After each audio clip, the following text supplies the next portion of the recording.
Hello everyone. Today we are going to dive into a quick mate in 31 puzzle. Of course, mate in 31 is practically impossible for a human to calculate. Tag to this puzzle is not as forced as the previous one that we saw, the mate in 25. So certainly there are quite a lot possibilities in this puzzle. So yeah, this is mainly to train ourselves for variation analysis and also to see what is the basic idea behind any position that we arrive at in our games. So you guys can take over 5-10 minutes to think over this position. You can pause the video here, and once you're done with some plan, then we can come back and we will start with the solution. So you can pause the video if you want. Now, this question is white to play, first of all. Yeah, just giving quick details about this one. This is white to play, and we have to use the advantage that we have a queen and we have a knight. The only problem is that the king is trapped, and it's very terribly trapped. I mean, there is no other way. And the second problem is black has only that means, sorry, I mean to say that black has only legal moves with his rook. I mean, none of his other pieces can move forward in this position. Okay, so these are the two things that we have to keep in mind, and try to find a solution according. So for those who have thought, now let's look into the solution, right? Uh, this is not as easy as the previous one, but this is certainly going to be interesting.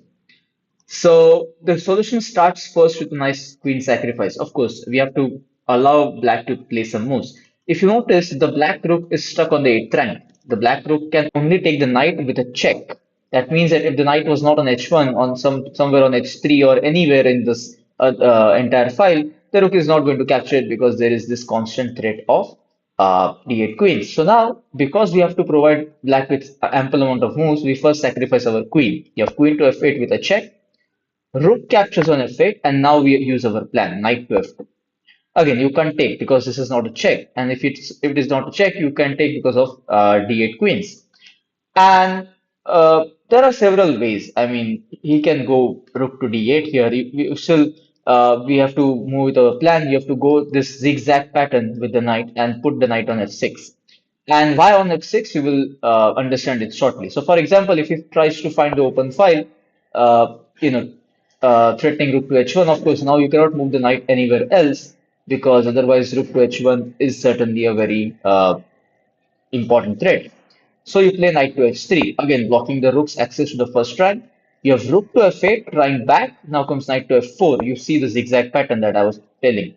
Again, rook to h8, trying to reach h1. Now comes knight to h5, again blocking the rook. Rook to f8, again trying to reach f1. Now comes knight to f6. And this is what I was talking about. And now you can't continue with the same thing. The problem is you have to either take with the rook or with the pawn. If you take with the rook, then comes pawn d8 with the queen. This is checkmate. It's game over. So you can't take with the rook. And we will see what happens if you take with the pawn because that's the main line. First of all, what moves does the rook have? You can go to d8, but now knight to e8 and it's forced. You have to capture the knight or the pawn. And if you capture the pawn, this pawn captures. Now this pawn has legal moves, so it's not a draw. And if you take the knight, then simply pawn captures the rook, queens, and it's a checkmate. So rook to d8 is not possible. Well, what happens if you go rook to h8? And it seems that that's the way black should go because now he's threatening checkmate. There is no practical way. If you come back with the knight, there is no use. I mean, we just came from f4 to h5 to h6. So you can't return back to h5.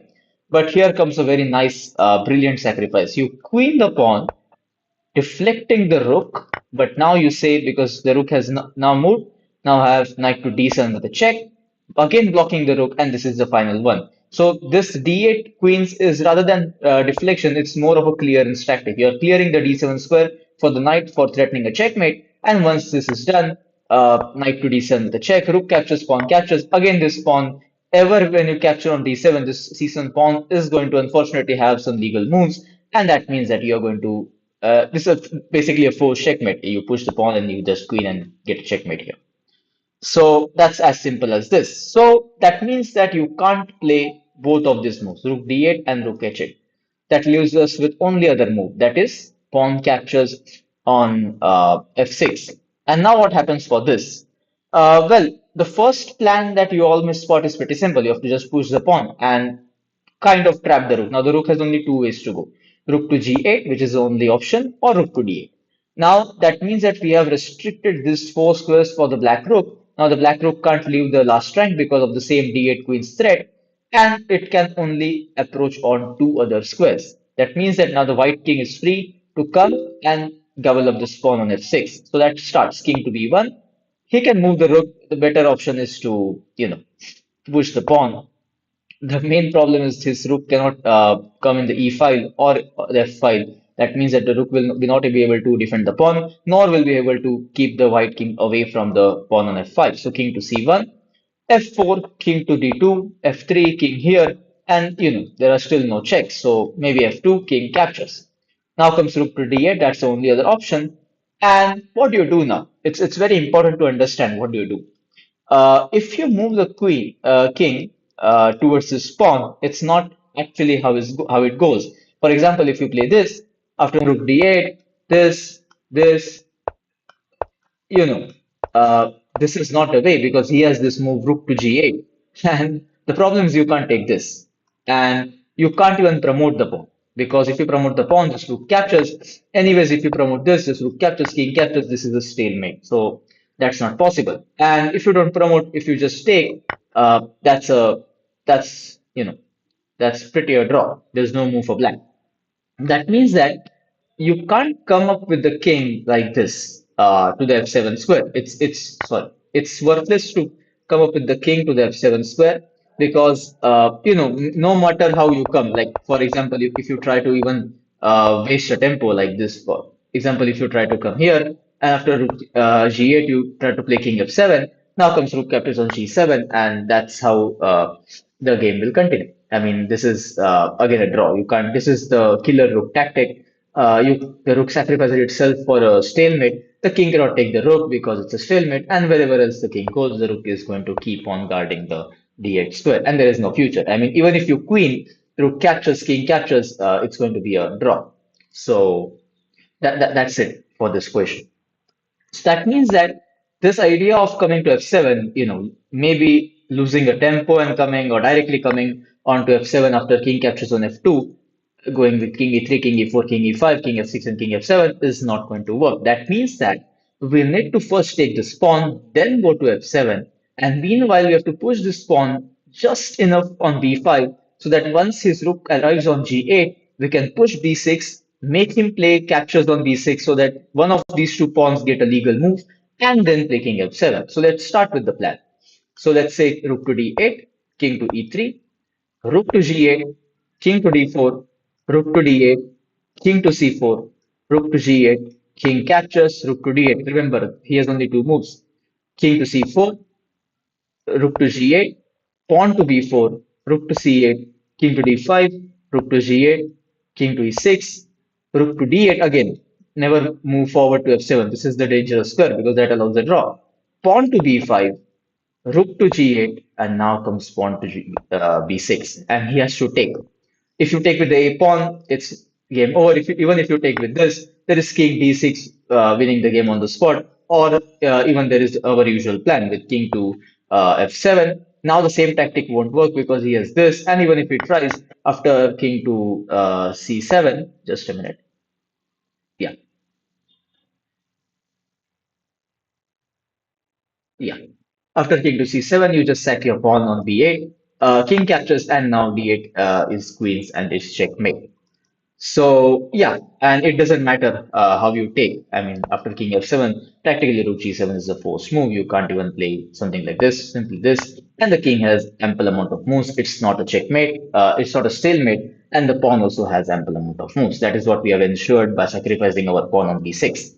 Now it doesn't matter how you take. If you take with this till this, and after king to a7, still it's I mean king to a7 and b5 both have the same result. D8 queens is unstoppable. So yeah, that's the solution. And uh, this is kind of forced because although it comprises of a lot number of moves, but the plan is pretty simple. You first, if I just go back, you first sacrifice the queen, Then you make the knight's zigzag pattern so that at every stage the rook doesn't get the entry to the last rank. Every time the rook is sheltered from entering the last rank, and you play the same pattern till f6, force black to take, push d7, fix the rook on g8 and d8, and then go steadily with the king. And once the pawn is done, pawn is captured on f2, you just go and gobble up the b3 pawn, provide the pawn on b6 so that black gets legal moves, move the king to f7, pick up the rook, and win the game. So yeah, a very interesting composition. I personally liked it a lot, and a very nice study that we all can do for understanding plans in a given position. So yeah, I hope you guys enjoyed it. Do subscribe to our channel for such content, and I will be back with the next quick dive session soon.